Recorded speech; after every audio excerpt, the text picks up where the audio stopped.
我像往常一样将沈思年送出了门，可没过几秒钟，他又推开门将我揽入怀中。真的不想去公司，想一直陪在老婆身边。说完，一个吻落在我眉间。沈思年走后，我嘴角的笑落了下来。咖啡馆内，侦探将桌子上的信封推到我面前。因为要得比较急，他只拿到了那人的基本信息，但也足够了。女人名叫艾雪曼，比沈思年大3岁。照片中，她扎着低马尾，温婉大方，披着白色披肩，一身黑丝绒长裙，一颦一笑都带着风情。两人的下半身挨得很近。侦探看我看得出神，有些尴尬地开口：“艾雪曼也有丈夫，是不是搞错了？她肚子里的孩子不一定是你老公的。”我正要开口，沈思年给我打来了电话：“老婆，你昨晚说你睡不好，我早起给你熬了老母鸡汤，里面还放了安神的白芷，算算时间差不多快熬好了，你洗漱后多喝点，在家也别太累着。”电话里，他嗓音温柔，对我很是操心，像老妈子一样。有谁会想到，在商场上冷漠倨傲的沈总会因为妻子的一句睡不着就洗手做羹汤？可我只想对着电话那头破口大骂，想质问他是如何让外面的女人怀孕，又对我这个妻子恩爱有加的。1周前是我们结婚3周年纪念日，为了庆祝，沈思年早早的下班，我也擦上了香水。可那晚他兴致不高，也许是女人的第六感，我能感觉到他在极力调动自己的情绪，可就是没法进入状态。我问他是不是最近工作太累了，男人眉眼温柔，凑近我的嘴边亲了一口，再累也得给老婆交公粮。几分钟后，看着手里的超薄0.33，要不带了吧？闻言，沈思年眼里闪过一丝不自在，太快，我还没来得及探究就消失不见。事后，炽热的汗水变凉，黏腻地粘在我身上。我躺在床上，微微喘着气，在黑暗中睁大眼睛。今晚的沈思年有些奇怪，他好像在刻意讨好取悦我，就好像做错事后的弥补。脑海中有什么东西一闪而过。我一向是敢想敢做的人，从床头柜上拿到了沈思年的手机。他也许是真的累了，我捏着他的手指打开指纹解锁的时候，他都没醒来。毫无意外，我是幸运的。从察觉到不对到发现沈思年的秘密，只用了不到3分钟。我颤抖地捧着手机，看着俩人的聊天记录。给我钱。干嘛？我要打胎。信息那头的人带着一丝骄纵和理直气壮。结婚后，沈思年提出想要丁克，但我不太愿意，两人没谈妥，所以对于怀孕一事格外谨慎。我突然明白，今晚他在面对我问要不要带的时候，眼神的不自在了。再往前翻，时间跨度长达1年。对方叫沈思年好弟弟，他作为家族里最年长的孩子，这也许是第一次有人这么称呼他，所以他很受用。沈思年像小奶狗一样追在艾雪曼身后，叫她姐姐。慢慢的，两人动了心，也越了界。姐姐今天喷了什么香水，勾得我的心猛地一颤。专门为你喷的，依兰香。我翻开艾雪曼的朋友圈，弟弟就是好，有劲是真愿意往你身上使呀。不小心把弟弟的嘴咬破了，结果还反倒心疼我来着，从家里拿了汤来，好喝。脑子里的记忆开始回溯。1周前，沈思年出差回来后嘴破了，他告诉我是南城太干燥上火，我知道后一早起来煮了下火的汤。两人最后的信息是艾雪曼让他回归家庭。你听姐姐的话，我把孩子打掉，你回归家庭，我们之间从一开始就是错的，以后再也不要见面了。不，我不允许，我绝不允许，你不能离开我的世界。哪怕只是文字，我也能感受到沈思年的炽热和激动的情绪，还有那害怕失去爱人的恐慌。握着手机的指节发白，整个人被愤怒和背叛裹挟着，胸口像是被火浇着油燃烧着。想嘶吼，想大叫，想把手机狠狠地砸在沈思年的脸上，想歇斯底里的质问，但脑子里却有一根弦死死地拉着我的理智。至少不是现在。也许是我压抑的声音太明显，睡梦中的男人突然惊醒，看向我。老婆，你怎么了？昏暗的房间里，只有手机上一抹微弱的光打在我的脸上。我平静地开口，没什么，睡不着而已。我庆幸自己此刻的面无表情，随手将手机放在了一旁。看来是我这个做老公的失职，竟然没让你累到。他眉眼缱绻，温柔地将我搂入怀中，像从前恋爱时一样。可几秒钟后，我再次听见了沉重的呼吸声。沈思年一向重欲，毕业后，他的初创公司越做越大，最近这几年，公司效益水涨船高，可站得越高，压力越大。渐渐的，他在晚上对我的索取也越来越多，有时候甚至会将我弄哭。第一次见面是在学校的迎新晚会上，他看见我的第一眼，瞳孔发颤，耳尖泛红。跟我说话时，害羞到只会盯着自己的脚尖，连一句完整的话都讲得磕磕巴巴。周围的人打趣，我们校草不会是一见钟情了吧？果然，大学期间，他拼了命地追我。沈思年是爱我的，我也爱他，但就是因为太爱，所以男人变心的时候才能立马发现。回家的路上，窗外的景色在急速倒退，侦探又给我打来电话。不好意思，陈小姐，信息有误，刚刚又查到，艾雪曼和你老公好像很早之前就认识。闻言，我呼吸一滞。多早？大概3年前就认识。侦探说着，将刚刚收到的消息传给我看。照片中赫然是大4时期青涩模样的沈思年，他穿着西装，一贯淡漠的脸上涌动着激烈的情绪，将艾雪曼狠狠地抱在怀里拥吻。车内暖气开得很足，我却觉得置身在冰窟中，阳光从窗边透过来打在身上，也让我冷得发颤。大4那年，因为一点小事吵架，我提出分手，没告诉任何人，孤身回了北方。沈思年当时正值创业初期，他连夜抛下项目去了我的老家。我回家时就看见他穿着西装，打着领带，在寒风肃肃的北方冻得发颤，脚下是一地熄灭的烟头。见到我的瞬间，男人一把扑上前抱住了我，抖着声音道：淘淘，我们不分手好吗？你不喜欢异地，我就在你生活的地方发展，我把公司也搬到北方。他说完那句话就冻晕了过去。邻居说他从早上7点起就一直在我家小区门口等着，周围的商贩说让他进去等，他也不愿意，说是害怕看漏了眼，错过我。最后在医院里烧成了肺炎，差点没命。我又心疼又气，问他后不后悔，但他笑着说，在没命和错过我之间，他宁愿选择没命。沈思年一次次选择了我，于是我选择随他远嫁，从北方到南方，跨越1000多公里。可现在却告诉我，他从一开始挽留我的时候，就早已经和艾雪曼纠缠，直到1周前，我还以为是7年之痒。小姐，你还好吧？出租车司机从后视镜一脸担忧地看向我，我这才意识到自己早已泪流满面。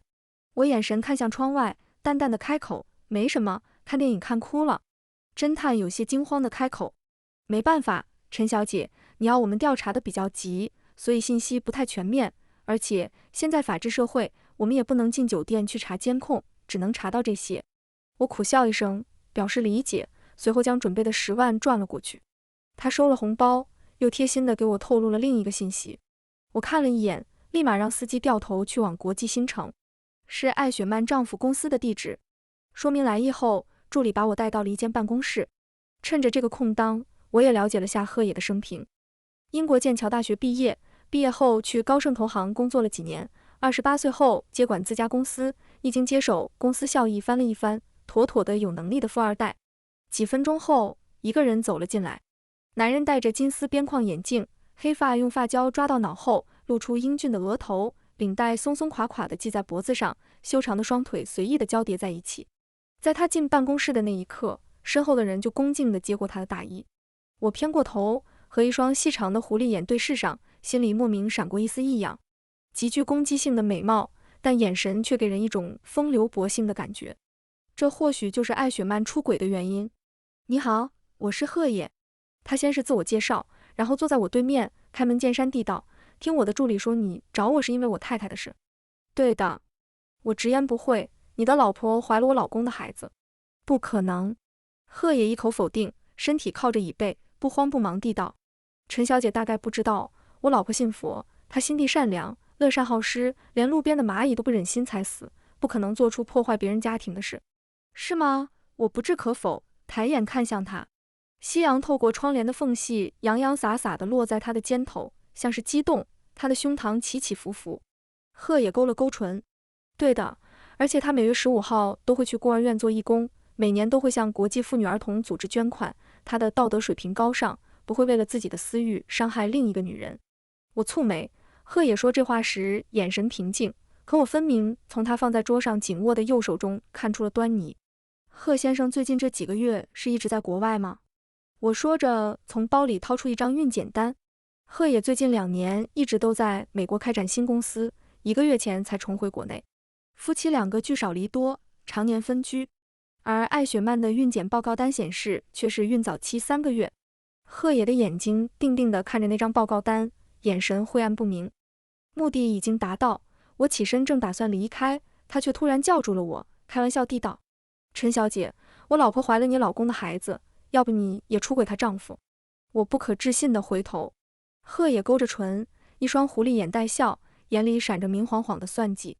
对了，这样的人又是什么好惹的？3天后，我去了本市最大的孤儿院，周围有很多来做义工的年轻人，艾雪曼在其中格外惹眼。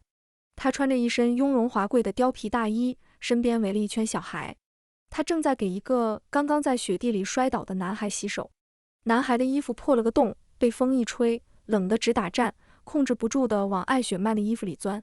小手一抓，一个黑黑的掌印落在女人的衣服上，她却丝毫不在意自己被弄脏的大衣，反倒温声细语地哄着。一个小女孩跑过来说，在房子后面发现了一只冻死的流浪狗。艾雪曼听到后立马跑了过去，用大衣将流浪狗包住，将其埋进了土里。我站在远处静静地望着她。女人五官柔美娴静，随意扎了一个低丸子头，眼神悲悯，双手合十，在为小狗默哀。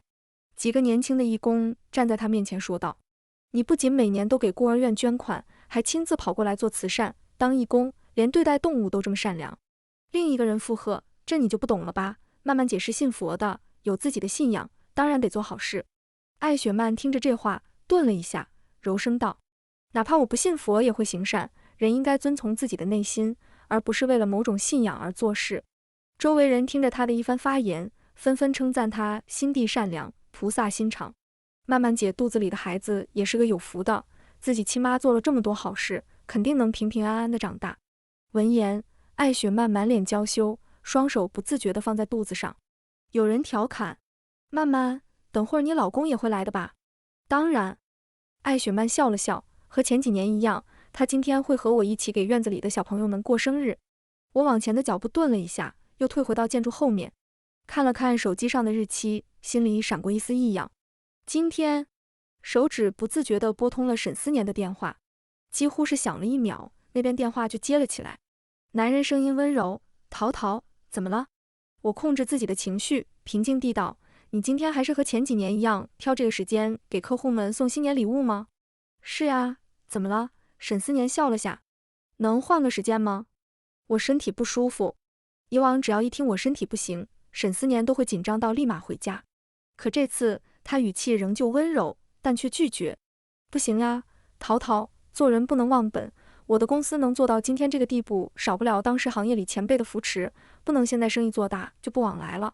虽然他们可能也不缺这点礼物，但联络感情，维持我在业内的名声也是很有必要的。你听话，我送完礼物就回去陪你。”挂了电话，我给贺野发了消息。忽然看见一辆车从孤儿院的大门驶来，车牌号是我的生日。沈思年的车子就这么停在了艾雪曼跟前，身上的血液瞬间凝固了，我感觉自己全身都无法动弹。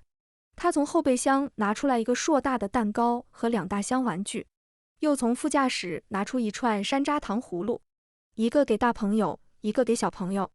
艾雪曼莞尔一笑，小孩们围在他身边叽叽喳喳地叫着。一大群人，包括义工，热热闹闹地进了屋子。我跟着他们进去，站到了屋子的角落。沈思年坐在首位，唇角微微含笑，温柔地将艾雪曼圈在怀里。有了孩子就不要来这里做义工了，你就是不听，害我担心。院长在一旁打趣：“你老婆你还不了解，心地善良，她也可怜这群孩子。”年轻人打趣的声音传来：“沈总喜欢儿子还是女儿？”我想大声反驳，沈思年不喜欢孩子。刚结婚那会儿，他说讨厌小孩子，决定丁克。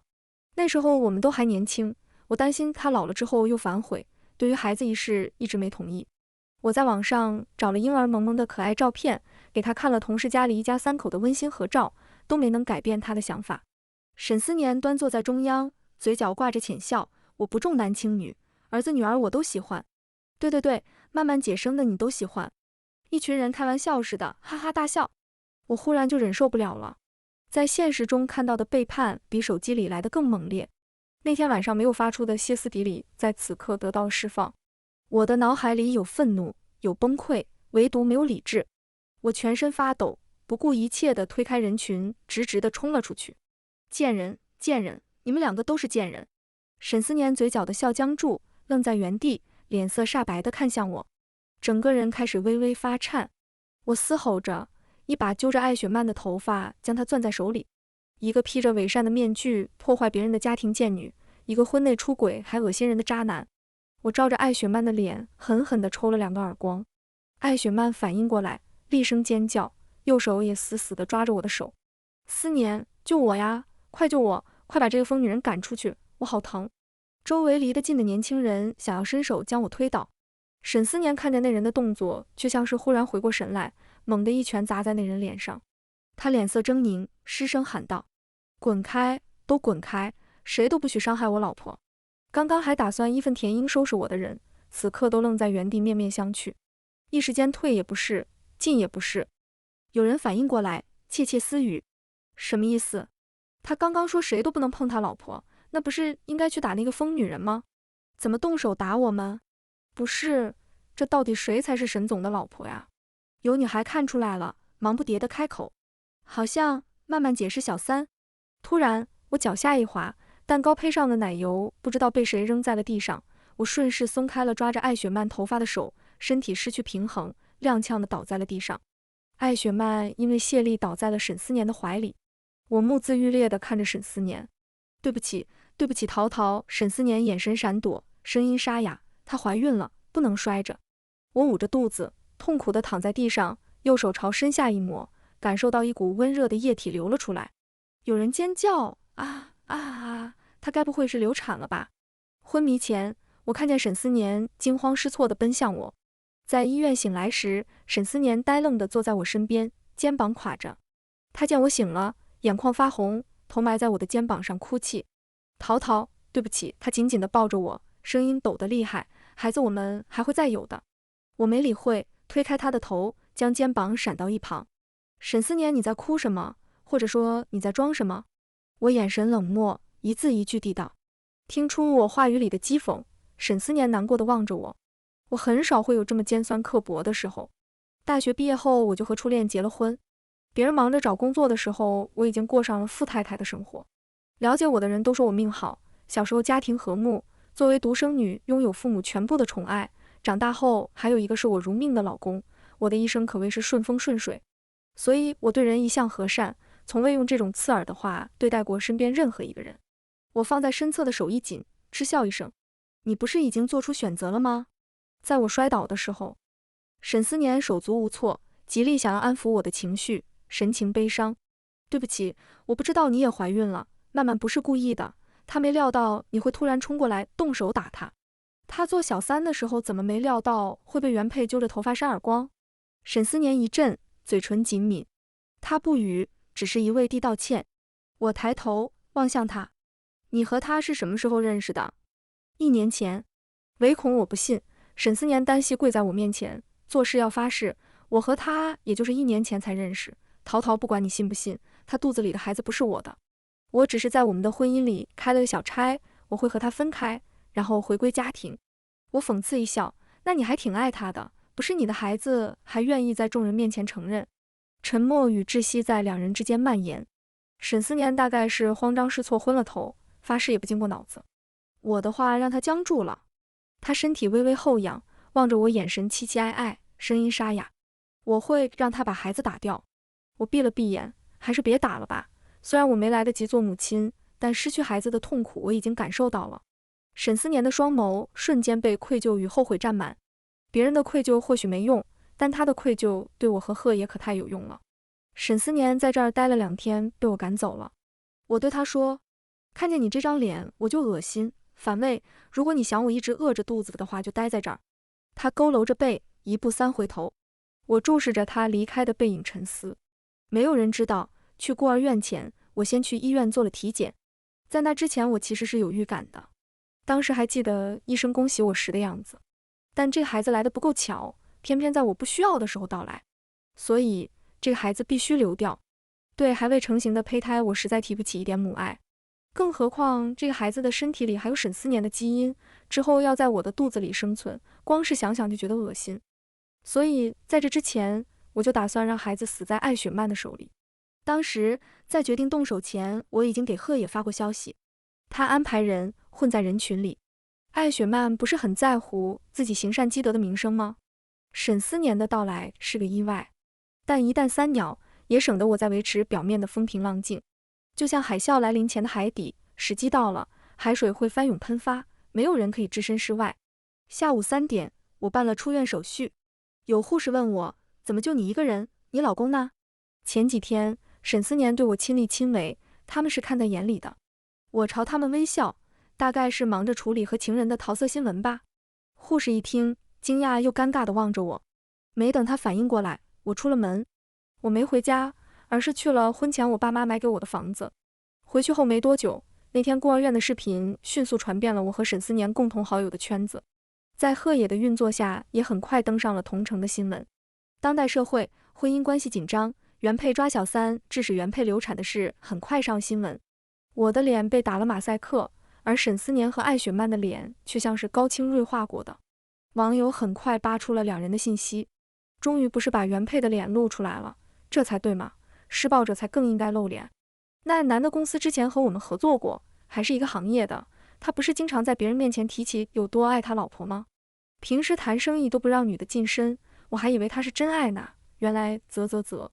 艾雪曼平时喜欢在短视频上拍些自己求神拜佛、做公益慈善的事，现在也被网友扒出问题来了。一个小三的名头处于社会道德的底层，让他的信仰也被人质疑。还我佛慈悲，你做小三之前请示过佛祖吗？佛祖他老人家同意吗？怎么感觉这个女人在作秀？不是说她每年都会给孤儿院捐款吗？你们仔细看那些小孩的衣服都是薄棉服，有几个孩子衣服上都还有破洞，做义工还穿那么臃肿的貂皮大衣，很明显就是在作秀，好吧？一时间，艾雪曼慈善造假的新闻被网友扒了个底朝天。有网友看热闹不嫌事大，小三也有丈夫的，在这爱贺野。几分钟后，贺野发文已离，沈思年却在这个节骨眼上大胆发言，抱歉占用社会资源。我与艾女士于1年前相识，我在婚姻里做了不忠的事，做了对不起妻子的事，在这里我向我的妻子道歉，希望能获得她的原谅。1年前，不是3年前就已经接过吻了吗？有网友抛出了两人在大学门口拥吻的照片，沈思年的那则发言秒删，网上的评论骂得更凶了。贺也发了消息过来，怎么样，爽吧？按我说的，光离婚有什么用？不得让他身败名裂。我撑着下巴回复，确实爽。那天我在贺野的办公室，临走前被他拦住，他问：陈小姐知道毁掉一个人最快的方法是什么吗？难道仅仅是把出轨的证据甩在他脸上，然后和他离婚，让他和情人一起双宿双飞？我回头望着他，贺野单手撑在办公桌上，一只手懒散地松着领带，眼里闪过精明的光。我想你并不了解男人，男人在刚离婚那会儿确实很痛苦，但那份痛苦并不会持续多少时间，时间会抹平一切，最后因为出轨而离婚的男人会拿着你放弃的一切和情人潇洒快活。我看着他镜片下的眼睛，开始仔细思考，然后开口：名声、权力、地位、金钱，还有痛失所爱。很明显，前面4个失去才最痛苦。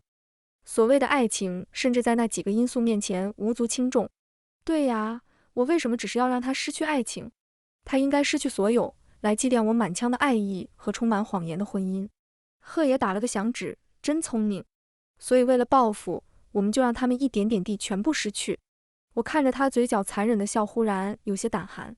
一个能在1年之内就把公司业绩翻一番的人，能是什么好人？商场上的尔虞我诈，可比婚姻里的算计欺骗可怕多了。沈思年现在被缠得脱不开身。他创立的公司虽然近几年生意不错，规模也大，但实力哪里比得上贺氏集团这样的老牌企业？贺氏接连抢了他好几个项目，他在外树立的爱妻名声彻底臭了，满口谎言的渣男形象却是实实在在的树立了起来。圈子里和我交好的太太们勒令自己老公不准再和沈思年打交道。毕竟物以类聚，人以群分，谁又会希望哪一天抓着小三的人是自己？有几个一路看我们走过来的行业前辈已经开始撤资了。窗外一轮明月高悬，我望着手里的 U 盘发呆。这是我从沈思年的书房里的电脑上下载的公司机密数据，他对我从不设防，将这些东西发给他的对手公司，他就再也没有了翻身的机会。不仅如此，公司还会陷入巨大的财务危机。我一定要做得这么绝吗？正犹豫间，手机震动，一个陌生的用户添加了我，然后发来一张照片。画面中，一个男人宽厚的手掌轻轻地放在孕妇的肚子上，并配文：我本来不想破坏你们的家庭，是你太过分，不道德又怎么样？名声不好又怎么样？人这一辈子应该遵循自己的本心。我认出了那只手，无名指上还戴着我们的婚戒。瞬间，我心里的那点犹豫和不忍心都烟消云散。怎么有人会一而再、再而三的撒谎？或许我在沈思年的心里一直都是傻白甜的模样，所以才让他有恃无恐。我反手将 U 盘里的数据全部发给了贺野。商场的事就让他们两人博弈好了，这趟浑水我就不掺和了。眼见我这边没反应，艾雪曼反而像开了闸的洪水，一刻也不停歇，不停地给我发两人的亲密床照，是挑衅，也是刺激。我深吸一口气，蠢货，你难道不知道发给我的是你们两人婚内出轨的证据吗？这些证据足以让我分走沈思年一大半的财产，还能从他身上狠狠扒下一层皮来。下一秒，艾雪曼发的东西秒撤回，我买了回北方的机票。原因是我爸妈在网上也看到了沈思年，他们知道那被打了马赛克的人是他们女儿。电话里我劝不住，所以干脆回趟家。离开前，我花了2天的时间联系房产中介，将市中心的大平层打折卖了。这套房子是当初远嫁的时候，沈思年在我父母面前承诺给我的婚前财产，只写了我一个人的名字。他甚至在最开始就签订了赠与协议，只能说真心瞬息万变。因为地段好，再加上半价，房子很快卖了出去。银行卡里的钱足够让我实现财富自由。第3天的时候，我让律师将拟定好的离婚协议寄到了沈思年的公司。北方的冬天比南方冷多了，一出机场，鹅毛大雪就落满了我的肩头。爸妈开车接了我，临近年关，街上四处挂满了红灯笼，小区周边商贩的店铺里放着恭喜发财。回到家，他们默契的没提我这事，只一个劲的问我吃什么。晚上，我在小时候的房间里睡了一个安稳的觉。第2天一大早却被电话吵醒，代理律师告诉我沈思年不同意离婚。我打了个哈欠，行吧，那你帮我起诉他吧，反正新闻的事还没过，社会舆论偏向我，这场离婚官司一定很好打。再次见到沈思年是在半个月后，因为我回家，今年家里过年的氛围格外热闹。这天，我和爸妈去超市采购冻梨和香肠，在小区门口的时候，却看见了沈思年。时间好像重塑一般，如3年前那样，相同的时间，相同的地点，相同的那个悔恨又憔悴不堪的男人。半个月的时间里，发生了好多事。沈思年的公司被贺氏整到几乎破产，资金链断裂，拖欠工资，账户里的钱被法院冻结，连他唯一的房子都被我卖了。贺也说得对，这才是一个人真正失去一切，开始痛苦的时候。他看见我，踉跄的上前，却被拦了下来。我爸1.89米的大高个挡在我面前，声音怒吼：趁我现在不想动手，赶紧滚！一段时间不见，沈思年整个人胡子拉碴，憔悴又瘦削，看来贺也对他下手是相当的狠。我妈拉了拉我爸，让我们回家再说。家门口，沈思年站在我面前，双手蜷缩又松开。陶陶，他看着我，慢慢蹲下了身子，直至跪下。门口的积雪还没融化，他就这样直直地跪了上去。对不起，陶陶，我骗了你，艾雪曼其实是我的邻家姐姐。小时候我长得矮，被人欺负，是她帮我出气。后面长大了，我对她起了别的心思，那时候她全家都搬走了，这件事也就不了了之。大4那年，恰好我和她重逢，她说她结婚了，但过得并不好，那个男人冷暴力她，她说她在婚姻里得不到一丝爱，甚至有了轻生的念头。我没有办法眼睁睁地看着她去寻死，一时情绪激动才吻了她，但我当时脑子里想的都是你。那个孩子只是个意外，就出差那次，可就那一次，她怀孕了。她说想打掉孩子，却一次又一次的给我发孕检的照片，我心软了，孩子毕竟是无辜的。我本来是打算等他生下孩子后，再和你生一个属于我们的孩子。我在医院没有说真话，是担心你知道后就再也不会原谅我了，所以我选择隐瞒。淘淘，我爱的一直都是你，艾雪曼只不过是我年少时的一个梦。我这次来，孩子也让他打掉了，看在我们这么多年恩爱的份上，我们重新开始好吗？沈思年语气诚恳，眼神哀求地望着我。沉默良久，我冷淡地说：不重要了，沈思年，你现在说什么都不重要了。还记得在医院里说的话吗？你在发誓的时候都在骗人，现在说的又有哪一句是真话？谎话说自己都信了吧？我无法释怀，一开始就满嘴谎言的人，你要怎么相信？我们之间早就没了信任，我害怕原谅之后每个夜晚想起来都会恶心膈应。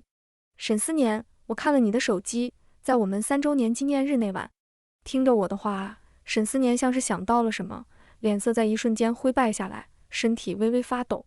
我继续开口，他叫你弟弟，你叫他姐姐。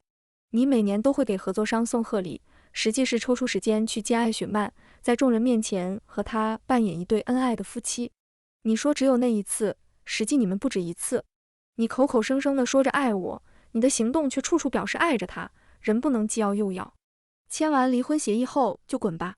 沈思年走了，但没完全走。某天早上，我推开窗户看着楼下，小区的停车场里停着一辆车，一天24小时停着，连着停了3天。我没理会，照旧该干嘛干嘛。这天半夜，我被保安大爷的敲门声吵醒了。你们快去看看，楼下那个小伙子在车里拿煤炭烤火，好像一氧化碳中毒了，赶紧送医院吧。我爸妈听了，连忙把人送进了医院。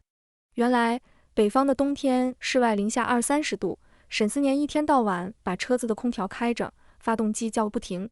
而他现在身无分文，根本没钱加油，也住不起酒店。为了取暖，干脆买了最便宜的煤炭，车子里空间小，哪怕是开着窗，也不可避免吸入了大量的一氧化碳。